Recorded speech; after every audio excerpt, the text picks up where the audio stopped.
जब जिक्री की बात आती है, मेरी जिक्री के अंदर ना कोई आपको लगाव मिलेगा, ना कोई उपदेश मिलेगा, ना कोई लटका मिलेगा, ना कोई झटका मिलेगा। एकदम शुद्ध कथा।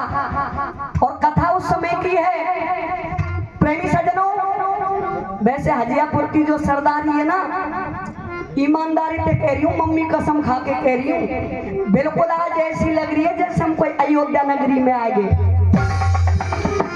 ये सरदारी की मानता है।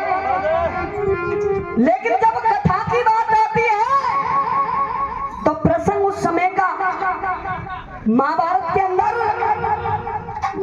कौरव पांडवों का घमासान युद्ध चल रहा है। आहा सरदारों, उसी युद्ध के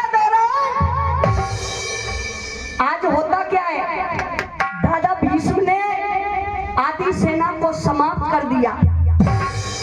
जैसे ही आदि सेना को समाप्त किया, पांडवों के दिल में चिंता का विषय खड़ा हो गया कि भाई हम दादा भीष्म को समाप्त करें तो करें कैसे।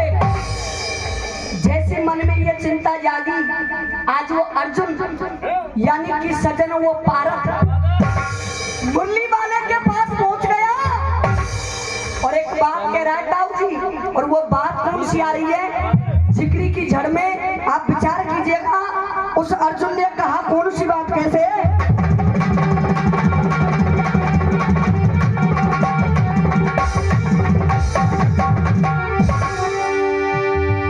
कहा अर्जुन ने उस दादा भीष्म के बारे में,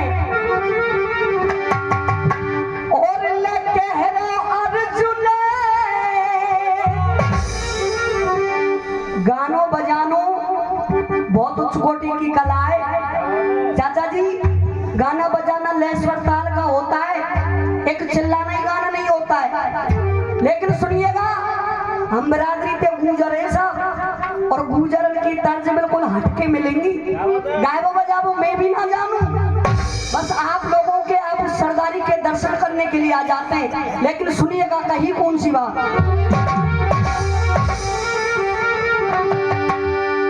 और लेके हेरो अर्जुन, और सुन ले गाना, नाय मुंह पे पार पड़ेगी, हो पड़ेगी।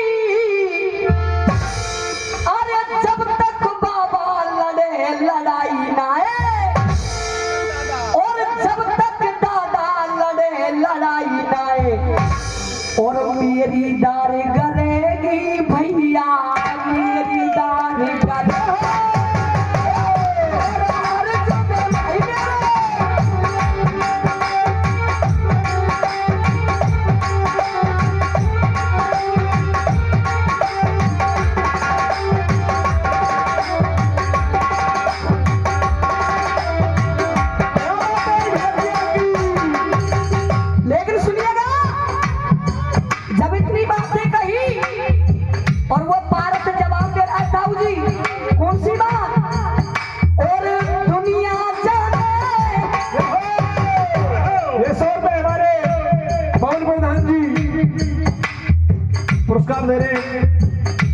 कहीं भैया जी, जो ये तर्ज चल रही है ये हरियाणवी में तर्ज है।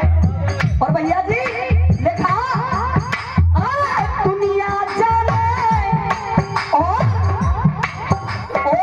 पंडन के संगे, और रहत मुरलिया बारो, क्या अरे कोई लकब बताए दीजो, कैलखनियों घर के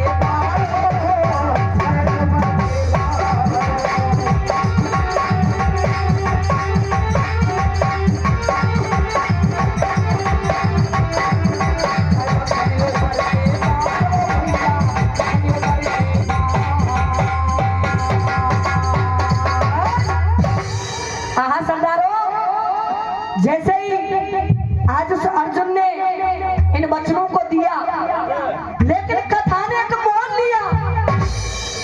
जब मुरली वाले इन वचनों को सुनते हैं तो चाचा जी एक बड़ा ही सुंदर जवाब आता है कि कहत मुरारी सुनना पन्नो। मुरली वाला समझा रहा है